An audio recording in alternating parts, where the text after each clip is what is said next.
आज की जो क्लास रहेगी, हमारा चल रहा है क्या? मौर्य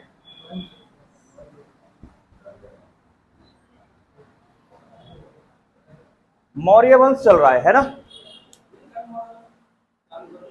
मौर्य वंश चल रहा है। एक पहली ऐसी डायनेस्टी जिसने मैक्सिमम क्षेत्रफल को कवर कर लिया अपने शासन से। ठीक है, एक ऐसा वंश आया जिसका कोई बैकग्राउंड किसी भी राज परिवार से नहीं था। चंद्रगुप्त को चाणक्य ने एक ऐसी जगह अपनी रणनीति और कुशल रणनीति के हिसाब से ऐसी जगह बैठा दिया जहां वो कभी कल्पना भी नहीं कर सकता था, है ना? तो आगे बढ़े। सबने अपने अपने नोट्स बनाए हैं भाई? बेटा ये चीज ध्यान रखना, अगर तुम नोट्स नहीं बनाओगे तो मैं नहीं समझता कि तुम एक अच्छी तैयारी कर रहे हो। अगर अच्छी तैयारी कर रहे हो तो तुम्हें काफी उजाला रहेगा। है, अब समझो, नोट्स सबको बनाने हैं, नोट्स सब लाए हैं तो मैं देख लूंगा एक बार। है, अब बात आती है कि हमने मौर्य वंश को स्थापित किया नंद वंश के बाद। तो मौर्य वंश की स्थापना किसने की? चंद्रगुप्त मौर्य ने। ठीक है, मौर्य वंश की स्थापना किसने? चंद्रगुप्त मौर्य ने। अब चंद्रगुप्त मौर्य इतना जबरदस्त शासन स्थापित कर गया था कि आने वाली पीढ़ियां अब याद करेंगी। हैं, इसको अब आगे धीरे धीरे लोग बढ़ाएंगे। अब धीरे धीरे इसके बाद इस वंश को कौन आगे बढ़ा रहा है? इसका उत्तराधिकारी कौन बना चंद्रगुप्त मौर्य का? बिंदुसार। कौन? बिंदुसार। तुम्हें पता ही है कि चंद्रगुप्त मौर्य की मृत्यु हो गई थी 298 ईसा पूर्व। साथ के साथ कौन आ गया? बिंदुसार। बिंदुसार भी राजा तो अच्छा था, मगर इसने कोई विशेष युद्ध नहीं लड़े, है ना? तो आपको लिखना है एक ऐसा राजा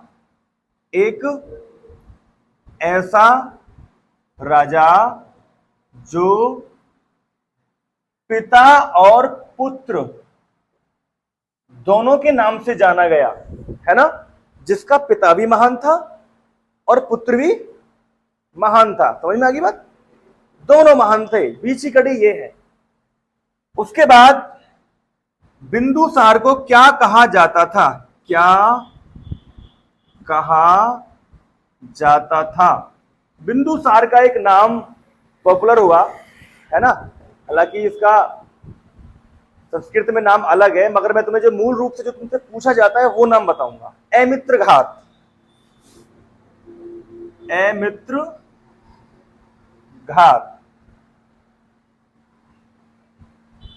अमित्रघात। अमित्रघात का मतलब बेटा होता क्या है? कौन बताएगा? जिसका कोई शत्रु ना हो। ठीक है, इसका अर्थ क्या है? जिसका कोई शत्रु न हो। शत्रु नहीं थे, है ना? इसका मतलब ये नहीं इसने प्रचार नहीं किया। तो इसने देख रहा, इसने साम्राज्य का विस्तार कैसे किया? वैवाहिक संबंधों के द्वारा। इसकी विदेश नीति, जिस हिसाब से विदेश नीति चंद्रगुप्त मौर्य की थी, इसी की भी ऐसी रही। इसने मैक्सिमम समय अपने पिता को फॉलो किया, युद्ध कम लड़े। अब बात आती है अपने साम्राज्य को फैलाने की, तो क्या किया इसने? वैवाहिक संबंध स्थापित किए। जिस भी देश के साथ कोई विवाद है वहां से शादी कर ली। बात समझ में आ गई? तो इसने साम्राज्य का विस्तार किया। जब भाई रिश्ते डेवलप हो जाएंगे तो क्या तुम्हें लगता है शत्रु डेवलप होंगे? शत्रु कम हो जाएंगे। तो शत्रु इसके कम थे और इसका कोई शत्रु नहीं था, ऐसा माना जाता है, जिसका कोई शत्रु ना हो। Concept clear? इसमें ज्यादा क्वेश्चन नहीं है। यहां पे एक क्वेश्चन इसको यहीं पे बता देता हूं, हालांकि अशोक में है। वो क्वेश्चन लिखो। तक्षशिला। तक्षशिला। तक्षशिला पता है ना कहां? जहां यूनिवर्सिटी थी, जहां चाणक्य पढ़ाते थे, जहां चंद्रगुप्त मौर्य पढ़े। समझ रहे हो ना? अब वो तक्षशिला जो एक राज्य था, तो वहां पे कुछ ना कुछ विद्रोह चल रहा था। विद्रोह क्यों चल रहा था? चंद्रगुप्त मौर्य चले गए, बिंदुसार कहीं जाते नहीं थे। तो होता क्या था, अलग अलग जो भी अपनी रियासतें थी, जो भी अपने क्षेत्र थे, वहां पे छोटे मोटे अधिकारी नियुक्त किए हुए थे। वो अधिकारी राजा के नाम पर प्रजा से बहुत ज्यादा टैक्स, है ना, उनको बहुत तरीके के मतलब प्रताड़नाएं दे रहे थे, जनता वहां पे राजा के राज्य से असंतुष्ट थी, परेशान थी, यार ये क्या मामला है ना। सुरक्षा के मामले में, टैक्स के मामले में, जीवनचर्या के मामले में बहुत सारी चीजें थी जिनसे जनता बहुत परेशान थी। तो जनता में आक्रोश आ गया, जनता की सेना की बिल्कुल नहीं बन रही है। अब वहां पे किसको भेजा गया? बिंदुसार बोले इससे कैसा निपटा जाओ, तो उन्होंने तरीका निकाला कि अशोक को भेजा जाए, है ना। अशोक पे ये विश्वास था कि भाई ये बंदा कुछ कर लेगा, है ना। तो लिखो, तक्षशिला का विद्रोह विद्रोह दबाने के लिए बिंदुसार ने किसे भेजा? सम्राट मत लगाओ, अभी अशोक लगाओ, अभी तो छोटा है ना वो, अभी सम्राट कहां बनेगा, सम्राट तो गद्दी पे आने के बाद बनेगा। तो कहते हैं कि ये एक दासी पुत्र था, है ना। अब इसके बारे में जब शुरू करेंगे पहले इसको हेडिंग तो डाल लें, अभी इसका मामला स्टार्ट नहीं करेंगे। अभी बिंदुसार के जो क्वेश्चन है वो बेटा हो गए खत्म। मिटा दूं, मिटा दिया जाए, याद हो जाएंगे ना सारे क्वेश्चन। कौन कौन से क्वेश्चन थे बताओ, याद हो जाएंगे? चलो याद कर लेना। अब बात आती है, अब डालोगे सम्राट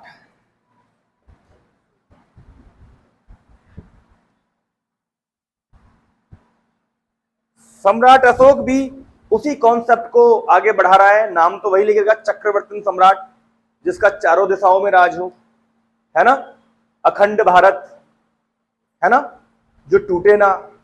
अगर पिन राजस्थान में किसी को लगे तो हमें फील हो यहां पर, जब तो अखंड होगा, है ना। कहते हैं ना अखंड फैमिली, मान के चलो 10 मेंबर हैं, अगर तुम वास्तव में फैमिली मजबूत हो, किसी छोटे को किसी ने कुछ कह दिया रास्ते बीच में, 3-4 भाई हैं वो भी कूद पड़े, मम्मी पापा भी, मम्मी पहुंच गई उससे घर ही, आज बाहर निकल। देखा होगा तुमने आस पड़ोस में महिलाएं बच्चों के ऊपर जाकर के किस हिसाब से, मतलब राजा भी लड़ेगा जिस हिसाब से वो फाइट करती हैं। आवाज जाती है गांव से बाहर जबरदस्त वॉइस में, क्योंकि महिलाओं की आवाज ज्यादा जाती भी है, तारत्व ज्यादा होता है ना, समझ रहे हो ना, महिलाओं की आवाज का तारत्व ज्यादा होता है, तो भैया है ही। अब समझो यहां पे इसको कैसे समझोगे। अशोक के बारे में करते हैं। अशोक दासी पुत्र था और अशोक में योग्यता ज्यादा थी। अशोक को जगह जगह लज्जित, हर तरीके से उसको परेशान किया जाता था। धीरे धीरे इंसान, तुम्हें पता ही है, इंसान में गुस्सा भर जाता है। वही वाला कॉन्सेप्ट जो अब से पहले बताया था सिकंदर के बारे में, इसने अपने सारे नजदीकियों को मारा।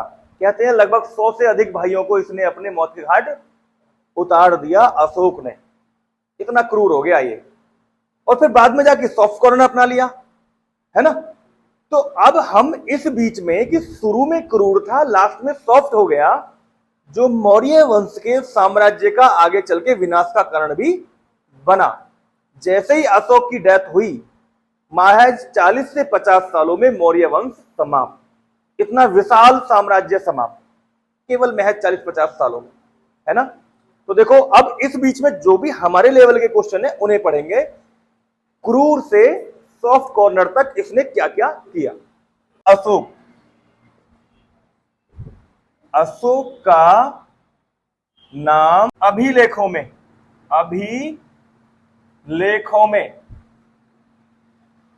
अशोक का एक और नाम है वर्धमान। वर्धमान की पुस्तक आती है, ये कहां पर है? तो पुराणों में। ये क्वेश्चन मैं तुम्हें जो टू द पॉइंट क्वेश्चन आते हैं वो पहले ही बता देता हूं, है ना। अशोक का नाम, अशोक किसमें है? अभिलेखों में। और वर्धमान कहां पर है? पुराणों में, ठीक है। उसके बाद माता का नाम,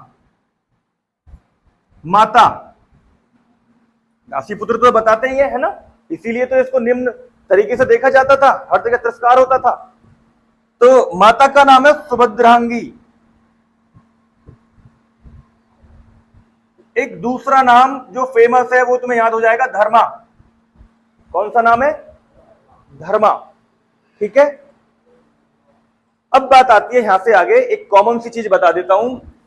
बिंदुसार भी और अशोक भी दोनों एक दूसरे को फॉलो करते थे, तो ये भगवान शिव की पूजा करते थे पहले। बिंदुसार भी शिव का उपासक था और अशोक भी अपने पिता को सुपर फॉलो करता था, वो भी शिव का ही उपासक था। कॉन्सेप्ट में आ गया? अब अशोक के बारे में, मौर्य वंश के बारे में, इन सब के बारे में हमें ये जो स्रोत हैं इनके बारे में जानकारी मिलती कहां से है? तो दो तीन चीजें हैं जिनसे जानकारी मिल जाती है। एक तो जैन धर्म के जो क्या कहते हैं, जैन धर्म, बौद्ध धर्म के जितने भर भी लेख हैं उनसे हमें चीजें मिल जाती हैं। ठीक है, जैन धर्म, बौद्ध धर्म हुआ। उसके बाद इंडिका लिखी थी, किसने लिखी थी? मैगस्थनीज ने, है ना, मुद्राक्षर। और यूरोपियन या विदेशी जो भी थे कुछ राइटर, उनसे हमें चीजें मिल जाती। मगर अशोक के बारे में एक नया कॉन्सेप्ट निकल के आया। अब यहां पे तुम्हें इसको लिख लेना है। इतना करने के बाद एक नए कॉन्सेप्ट को लिखने से पहले ये लिख लो, अशोक का नाम देवा नाम प्रिय। लिखना जरा, अशोक का एक और नाम है। कौन सा नाम है बेटा? देवा नाम प्रिय। देवा नाम प्रिय था, जनता में पॉपुलर है ना, समाज में। क्या है देवा नाम प्रिय? देवा नाम प्रिय का मतलब होता है देवों में प्रिय। देवा नाम प्रिय, है ना। और हमारे प्रतीक चिन्ह हुए सब अशोक की ही देन है ना।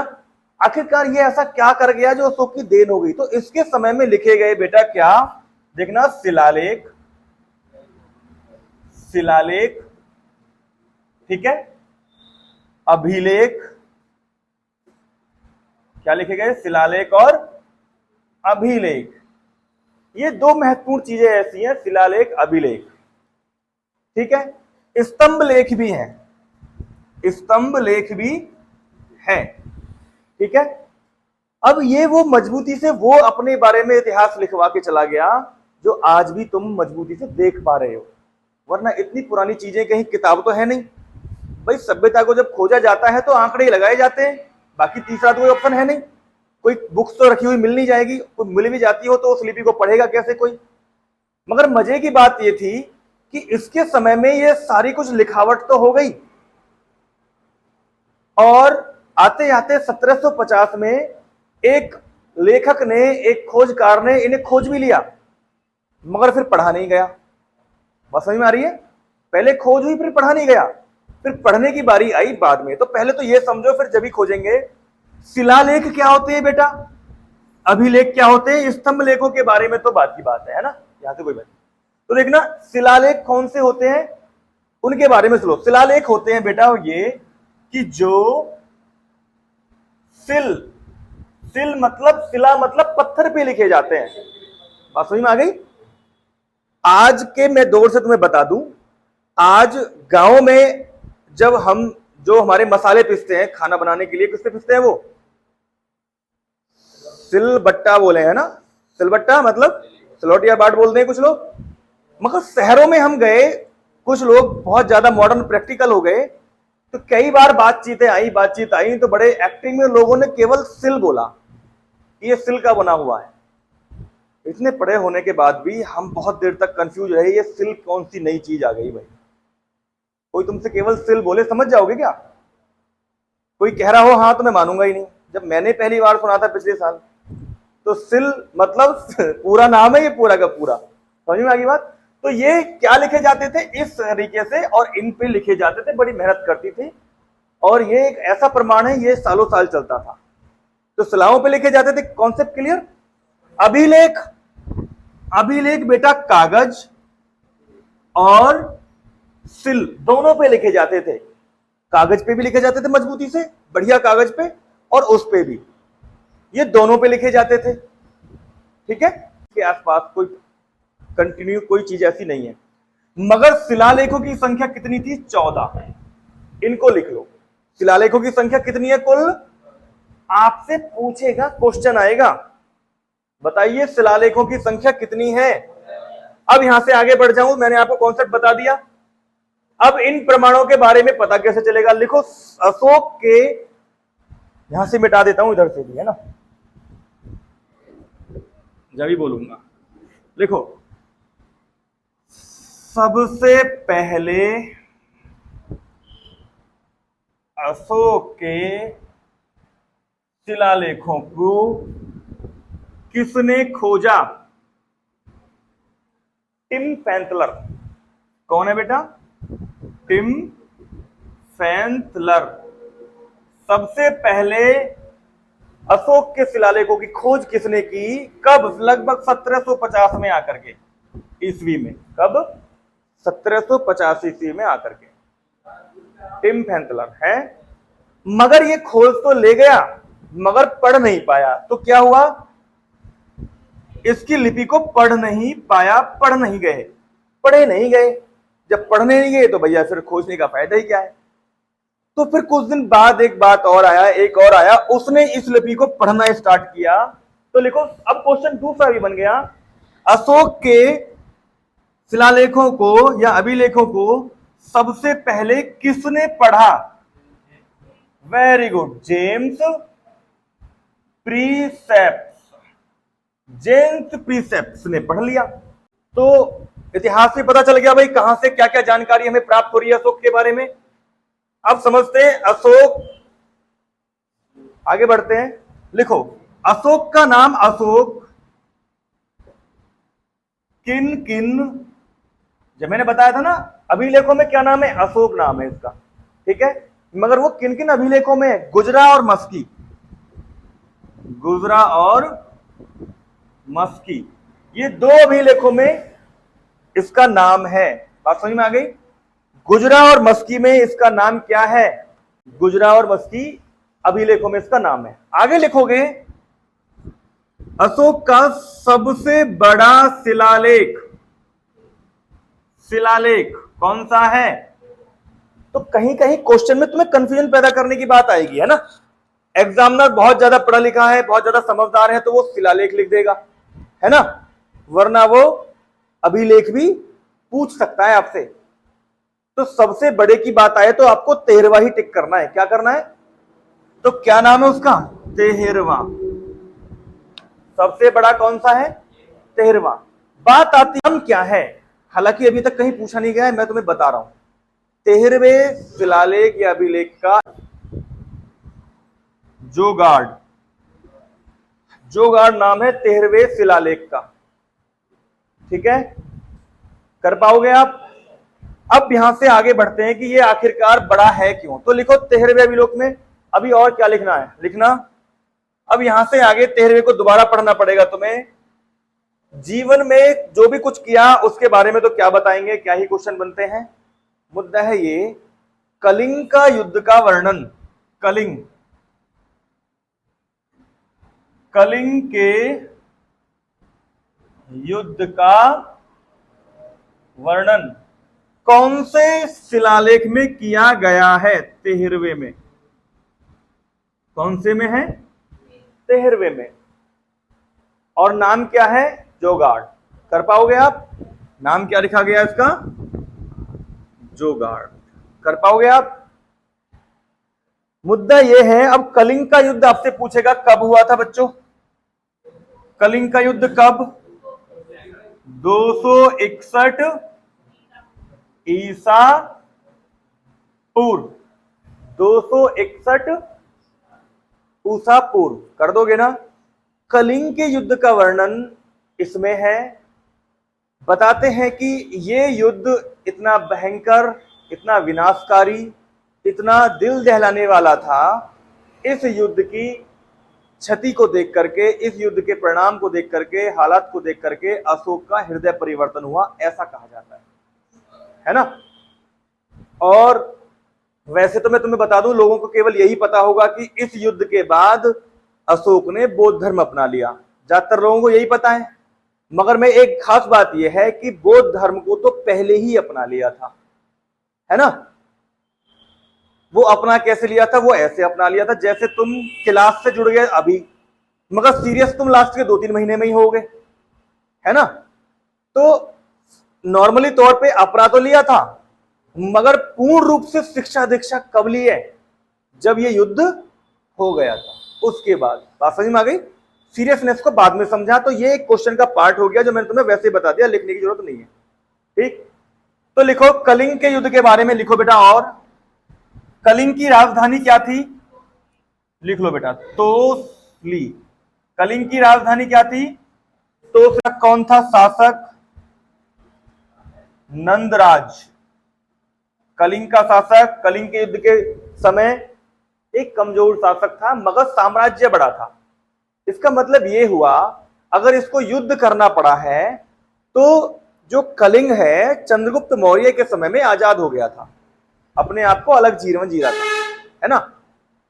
इस युद्ध में बताते हैं कि इतना रक्तपात, इतनी बुरी घटनाएं हुई कि इस युद्ध में कलिंग की तरफ से औरतें, है ना, महिलाओं ने, छोटे बच्चों ने, बुजुर्गों ने, जवानों ने, सबने भाग लिया, है ना। हालांकि कलिंग के पास ही बड़ी सेना थी, मगर मगध जैसा साम्राज्य, भाई समझ रहे हो ना, ईरान इराक तक अशोक का साम्राज्य, बड़ी बात है ना, है। विदेश नीति जबरदस्त, सेना बेटा कहां ध्यान है, पैर ज्यादा सुंदर लग रहे हैं। अब आ जाओ आगे भाई, पैदल सैनिक, ठीक, अस्त्र सैनिक, 9000 प्लस हाथी, इतनी विशाल सेना अशोक के पास आ गई थी, है। ये तो इतनी सेना तो चंद्रगुप्त के पास हो गई थी, इसके बाद इसने भी बढ़ा दिया, और सेना का बजट जबरदस्त होता था, ठीक है ना। भाई सेना के दम पे तो साम्राज्य बढ़ता था, बाकी और कोई तरीका थोड़ी ना था। वो तो बिंदुसार था जो वैवाहिक संबंध स्थापित करके बढ़ा रहा था, समझ रहे हो। अजातशत्रु ने भी ऐसा ही किया था, किसमें, हर्यक वंश में। अब समझो है क्या मामला कि इस युद्ध में बूढ़े, बच्चे, औरतें, बुजुर्ग सब शामिल हुए। हथियार नहीं होने के बावजूद भी, लैक ऑफ वेपन्स की वजह से क्या करना पड़ा, जो भी महिलाएं, बच्चे थी, हाथ में जो फसलें करते थे जिन वेपन से, दराती से, फावड़े से, ये हथियार उनके हाथ में पाए गए जब उनको जाकर के देखा गया। तो मतलब एक तरीके से सीधा सीधा अपने आप को झोंक देना, हमें तो मरना ही है देश के लिए, तो देश समर्पण था। बाद में बात आई कि आखिरकार ये युद्ध लड़ना क्यों पड़ा, तो अशोक की तरफ से कुछ लोगों ने तर्क दिए जी इसलिए भी लड़ना जरूरी था कि एक तो समुद्र की सीमा के नजदीक पहुंचना जरूरी था, है ना, विदेशी ताकतों से बचना जरूरी था, व्यापार की नजरिए से जरूरी था। मगर ये कोई लॉजिक नहीं है ना, क्योंकि चंद्रगुप्त मौर्य भी तो व्यापार कर ही रहा था, वो बिना लड़े व्यापार चल रहा था उसका वहां से। तो कई सारे लॉजिक बेकार है। मैं आ जाऊं यहां पे, आगे यहां तक लिख लिया आपने, तो आप लिखोगे इस युद्ध के बाद अशोक ने किस धर्म को पूर्ण रूप से अपनाया, तो बौद्ध धर्म। बात समझ में। अशोक का राज्य अभिषेक 269 बीसी, राजगद्दी पे बैठने का समय। अब आते हैं इसके दूसरे वाले पार्ट पे, यहां तक मिटा दूं। तो ये युद्ध खत्म हुआ, युद्ध में बहुत रक्तपात हुआ। बताते हैं कि इसमें लगभग 5 लाख सैनिक मारे गए, है ना। इससे ज्यादा घायल हुए, सैनिक मारे गए, बंदी बना लिए गए, इससे ज्यादा घायल हुए। एक तरीके से जितने आज के समय में कोरोना में निपटे हैं इतने निपट गए होंगे। हालांकि हंसने की बात नहीं है, वो अपनी देश के लिए मरे थे, मगर मेरा मानने का मतलब ये है कि अगर थोड़ा सा यहाँ पे हम कैलकुलेटिव हो जाएं, पहले जनसंख्या इसलिए भी बैलेंस रहती थी, राजा महाराजा आपस में लड़ते रहते थे, लाखों लोग हर साल मरते थे। अब कहां युद्ध में कहां मर रहे हैं, अब तो ऐसे ही एक्सीडेंट में मर रहे हैं, बीमारियों से मर रहे हैं। वो लोग ही बैलेंस बनाने पे लगे हुए हैं, एक तो तुम्हारा रूस और एक यूक्रेन और उधर तुम्हारा इजराइल। हालांकि ये एक सही लॉजिक नहीं है बैलेंस बनाने वाला, मगर आपस में लड़ाई का मामला है जो कि विनाशकारी है। मगर एक तरीके से जनसंख्या को तुम जिस हिसाब से बढ़ रही है, तो तुम्हें लग रहा है कि एक दिन पृथ्वी का क्षेत्रफल पूर्ति डाल पाएगा लोगों की, जिस हिसाब से जनसंख्या चारों तरफ फैल रही है, पृथ्वी का क्षेत्रफल पूर्ति कर पाएगा क्या। सीमित क्षेत्रफल है और असीमित जनसंख्या बढ़ रही है, समझ रहे हो। अब बैलेंस कैसे हो। तो एक इतिहासकार ने लिखा था कि जो महामारी आती है, युद्ध होते हैं, प्रकृति अपने आप को बैलेंस करती है ना, समझ रहे हो। जैसे कोरोना में हुआ था, लोगों पे इलाज ही नहीं था, मगर उस समय पे वो प्रकृति आई, लहर कुछ लोगों अपने साथ बहा के ले गई, तुम्हारा यहाँ पे बेटा कोई काम नहीं है, आओ ऊपर चलते हैं, ठीक है। आ जाओ आगे बढ़ो। अशोक के बारे में अब ये चीज है, इन्होंने क्या अपना लिया, क्या अपनाया, बौद्ध धर्म। बात आती है बौद्ध धर्म के लिए प्रेरित हुए ये अपने एक चचेरे भाई से, है ना। एक बुक कहती है चचेरे भाई के बेटे से, ठीक। अब वो मुद्दा नहीं है, उसको हटा देते हैं। लिखो, अशोक ने बौद्ध धर्म की दीक्षा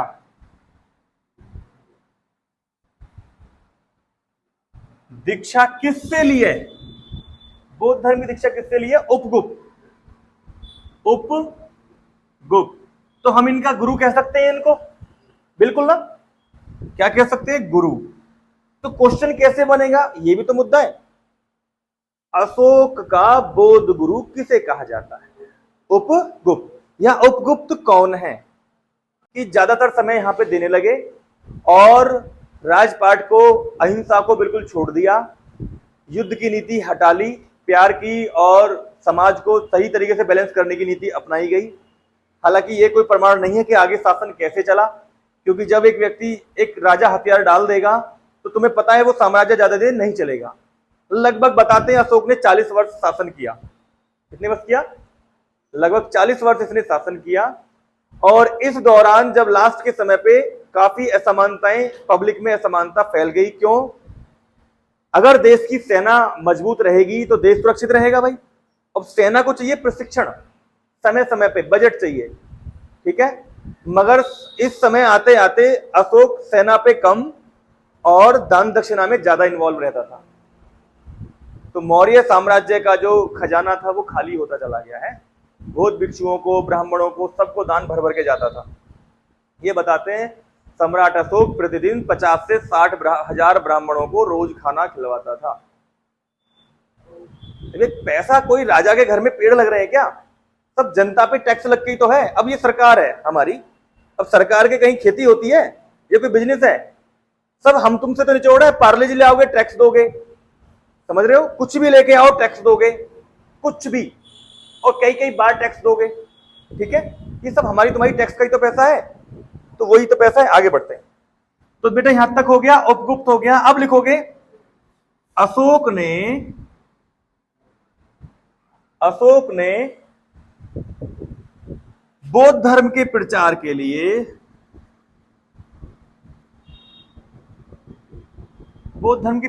लिए श्रीलंका किसे भेजा? तो श्रीलंका किसको भेजा गया है, ये बात है। तो बेटा और बेटी को। किसको भेजा बेटा? बेटा और बेटी। तो बेटा कौन है, बेटी कौन है, ये है मुद्दा। बेटा का नाम बताओ? महेंद्र, है ना? बेटे का नाम क्या है? महेंद्र। और बेटी का? संघमित्रा। Concept clear? तो श्रीलंका में तुमने देखा होगा इतनी मजबूती से प्रचार हुआ कि श्रीलंका आज भी बौद्ध कंट्री है। वहां पे मैक्सिमम लोग बौद्ध धर्म को ही मानते हैं, अपनाया जाता है। वरना श्रीलंका में तो रावण का राज था, समझ रहे हो भाई? कोई बात नहीं, कट कर देंगे। श्रीलंका में किसका राज था? रावण का राज था। बात समझ में आ गई? पर वो एक पुरानी बात है ना? और बात सच भी है, लोगों ने छानबीन करी है, श्रीलंका के अभी साक्ष्य हैं, मतलब जो लंका थी है। तो बेटा अशोक पे ज्यादा बड़ी क्लास तो नहीं हो जाएगी, थोड़ा सा और बढ़ा देते हैं। जिनके बारे में पूछ लिया जाता है विभाग। हालांकि हम पूरी व्यवस्था तो अशोक के समय की नहीं बता सकते, कैसे कैसे चलता था, कैसे कैसे क्या होता था, पॉसिबल नहीं है भाई। सीता अध्यक्ष कौन सा विभाग था, बता दो? कृषि विभाग। कृषि विभाग के मुख्य अधिकारी को सीता अध्यक्ष कहा जाता था, है ना? आज के समय में कृषि मंत्री कह दे तो कृषि मंत्री ही था, ठीक है। लक्ष्मण अध्यक्ष, लक्ष्मण अध्यक्ष टकसाल विभाग था, टकसाल। मैं केवल बेटा वो कवर कर रहा हूं जो तुम्हारे लेवल का है और जो तुमसे बार बार पूछा जाता है। बाकी YouTube पे भी हर जगह लंबे लंबे लेक्चर मिल जाएंगे, लंबी लंबी चीजें मिल जाएंगी, मगर उनसे बोर हो जाएगा इंसान देखते देखते। खास खास चीजें निकल के आना बड़ी टिपिकल बात है, निचोड़ निकालना। लेकिन अगर थोड़ा सा ये देखें कि बौद्ध धर्म अपना लिया, मगर विभाग में सीता और लक्ष्मण का नाम क्यों आ रहा है, समझ रहे हो ना? तो ये एक थोड़ा सा सोचने का विषय। एक और अभिलेख, मुख्य रूप से किस भाषा में लिखे गए? तो मुख्य रूप से पहले आप ये समझ लो, अशोक के समय में 4 लिपियां यूज की गई। 4 लिपियों का प्रयोग किया गया अशोक के समय में, ठीक है। ब्राह्मी,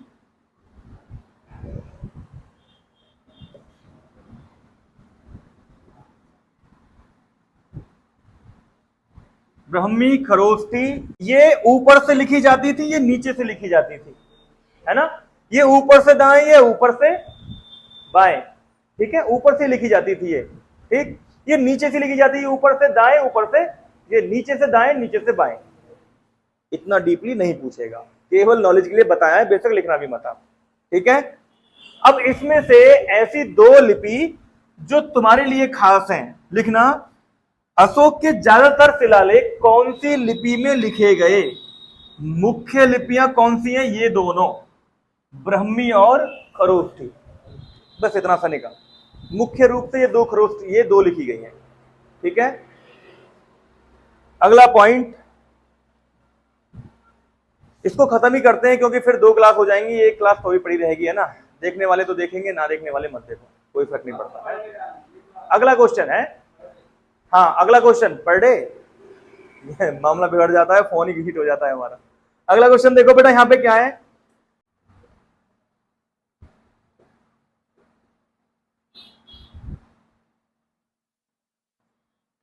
इसमें 3 लोगों का लेख लिखा हुआ है। कितने लोगों का? 3, अशोक, समुद्रगुप्त और जहांगीर। तो नंबर 1 अशोक, अशोक के बारे में, समुद्रगुप्त, गुप्त के बारे में, और जहांगीर। ये क्वेश्चन पूछेगा आपको, है इलाहाबाद, यूपी, कहां पे? आगे पूछेगा सांची का स्तूप कहां पर है? सांची का स्तूप बहुत बार पूछे जाने वाला क्वेश्चन, एमपी में, मध्य प्रदेश, मध्य प्रदेश द्वारा बसाया गया नगर। श्रीनगर पे ज्यादातर ब्राह्मणों का राज था, है ना। आज वहां से ब्राह्मण बिल्कुल पलायन कर गए हैं, ठीक। अगला क्वेश्चन, मौर्य वंश का अंतिम शासक कौन था? बृहद्रथ। अंतिम शासक बृहद्रथ, ठीक है। तो बच्चों ज्यादा कुछ इसमें मैंने बहुत सारा कुछ कट कर दिया है, ये बहुत सारी कहानी और बतानी बाकी थी जो बता सकते थे, और लंबी क्लास हो जाती, तुम कहानी को सुनते रहते। तुम्हें पता है पूरा का पूरा सिलेबस लगभग एक कहानी जैसा ही चल रहा है, और कहानी जैसे पढ़ोगे तो भूलने के चांसेस कम हैं, बिल्कुल नहीं भूल पाओगे। और भाई सिंपल सी बात है, जब याद करने के लेवल से पढ़ते हैं तो भाई लंबी क्लास हो जाती है। तो लिखना कम है, सुनना ज्यादा है।